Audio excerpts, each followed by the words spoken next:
Good evening everyone. This is Dr. Archana Chawla from Chawla Tutorials. मेरा जो last video था वो था हमने उस पर बात करी थी कि प्रेम्बल क्या है. प्रेम्बल एक इंट्रोडक्टरी स्टेटमेंट है अबाउट द कॉन्स्टिट्यूशन. आज हम बात करेंगे कि फंडामेंटल राइट्स क्या हैं कॉन्स्टिट्यूशन के अंदर और इसकी क्या इम्पोर्टेंस है. Fundamental rights are basic rights and freedoms which are available to the citizens as well as non-citizens of this country. Some rights are available to only citizens and some rights are available to both citizens and non-citizens. अब fundamental rights को कुछ लोग ऐसा बोलते हैं कि this is the Magna Carta of India. अब Magna Carta क्या है? Magna Carta is a document which assures the citizens, the British citizens, their rights. In India, this chapter part 3 of the Indian Constitution is known as the Magna Carta of India. अब fundamental rights की importance क्या है? They are necessary for the moral, intellectual, social and economic development of an individual. अब अगर बात करें कि fundamental rights and human rights में क्या difference है?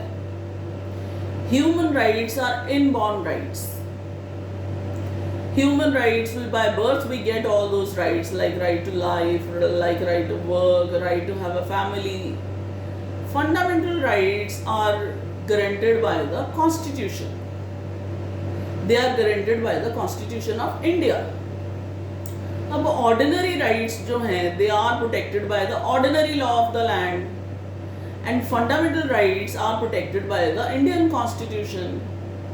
Ordinary law that can be changed by the legislature, but fundamental rights are protected by the Constitution and they can be changed only by amending the Constitution.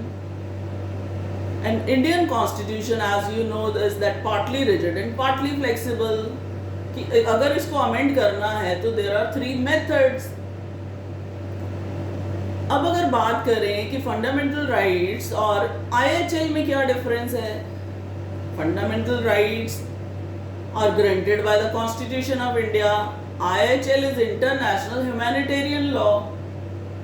कि IHL is based on the principle of humanity कि जो war victims हैं उनके साथ मैल treatment नहीं किया जा सकता. That is IHL. We have principles of humanity under IHL. अब अगर बात करें कि सुप्रीम कोर्ट ने वाइडर इंटरप्रिटेशन दी है अंडर आर्टिकल 14. मेनका गांधी जो केस आया था सुप्रीम कोर्ट का, कि सुप्रीम कोर्ट के इस केस के फैक्ट्स क्या थे कि पासपोर्ट अथॉरिटी ने इस लेडी मिसेस मेनका गांधी का पासपोर्ट इम्प्यून कर लिया बट उनको बोलने का मौका नहीं दिया गया. We have a principle of natural justice. We have a Latin maxim, that is audi altum partum, which says that notice and opportunity of being heard must be given to both the parties before deciding any issue. अब passport authority ने क्या किया, इस lady का passport impugn कर लिया लेकिन उनको बोलने का मौका नहीं दिया. सो ऑनरेबल सुप्रीम कोर्ट ने क्या डिसाइड किया था. सो ऑनरेबल सुप्रीम कोर्ट ने कहा था कि this is the violation of article 14 which is equality before law, which says that everybody is equal before law. अब एक और केस आया था सुप्रीम कोर्ट के सामने, Sunil Batra versus Delhi administration.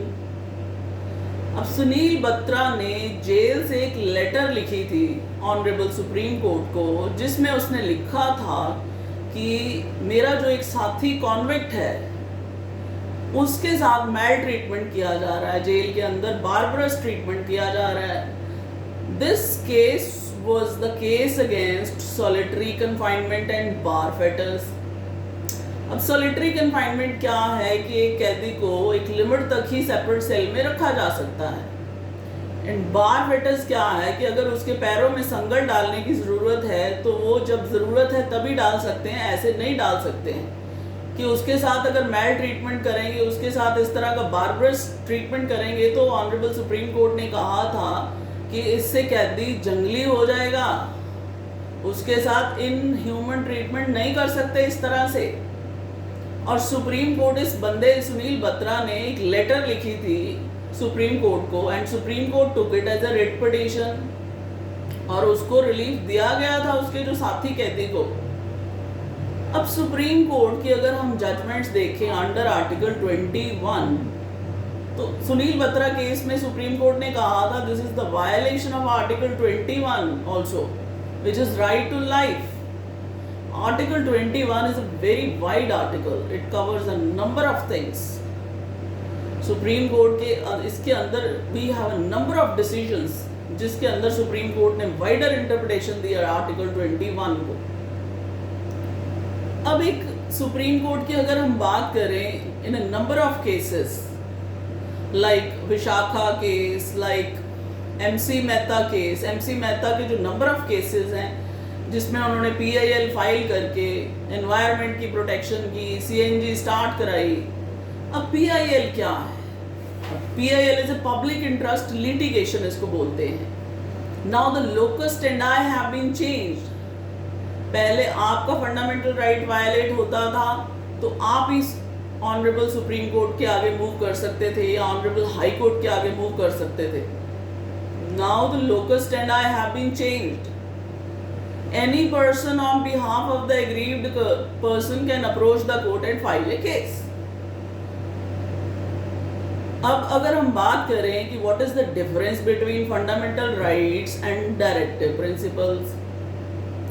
Fundamental rights are enshrined in Part 3. Directive principles are enshrined in Part 4 of the Constitution. Fundamental rights are enforceable.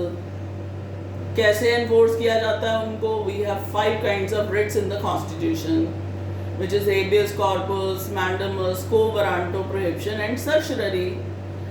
Directive principles are unenforceable. In few cases, Supreme Court has enforced the directive principles and given them the status of fundamental rights. Like one of the cases, Randir Singh versus Union of India. In that case, Supreme Court has said that if a man and woman has worked equally, they should get equal pay for equal work.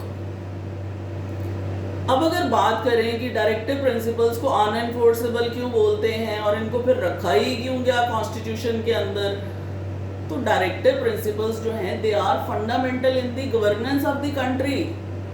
Policy maker keep in their mind these directions which are given in the directive principles under article 4 under part 4 of the constitution. They are fundamental in the governance of the country. Policy maker keep in their mind these directions while framing the policies. अब अगर सवाल ये आता है कि क्या fundamental rights suspend हो सकते हैं? बिल्कुल हो सकते हैं फंडामेंटल राइट्स. जब नेशनल इमरजेंसी लगती है तो सारे आर्टिकल सस्पेंड हो जाते हैं एक्सेप्ट 20 एंड 21. अब 21 is a right to life and personal liberty and 20 में 3 चीजें आती हैं, ex post facto laws and double jeopardy and the third is no person shall be compelled to be a witness against himself. अब एक सुप्रीम कोर्ट की एक जजमेंट आई थी Kesavananda Bharati versus state of Kerala, जिसमें सुप्रीम कोर्ट ने कहा था कि parliament has the right to amend the fundamental rights but the basic structure should not be destroyed.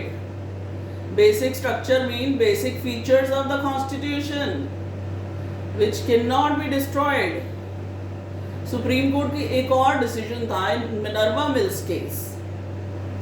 What Supreme Court said in that particular case? Supreme Court said that 14, 19 and 21 article 14, 19 and 21 article, they are the part of the basic structure and hence they are unamendable. So Supreme Court has given wider interpretation to Article 21. 21 covers a number of things. I'll make a separate video on that to define what is Article 21 and the widest interpretation of Article 21. Of fundamental rights, this time we have 6 fundamental rights. Article 12 to 35 जो हैं वो fundamental rights हैं. Article 36 to 51 जो है वो है directive principles. अब अगर हम बात करें कि ह्यूमन राइट्स, IHL और फंडामेंटल राइट्स, मेरा जो लेक्चर है ये इन तीन चार चीज़ों को डिफरेंशिएट भी करता है कि fundamental rights are granted by the constitution, ordinary rights are protected by the ordinary law of the land, human rights are inborn rights, and IHL is based on the principles of humanity, which says कि जो war के victims हैं उनके साथ मैल treatment नहीं किया जा सकता, उनके साथ ह्यूमन ट्रीटमेंट होना चाहिए. So thank you everyone.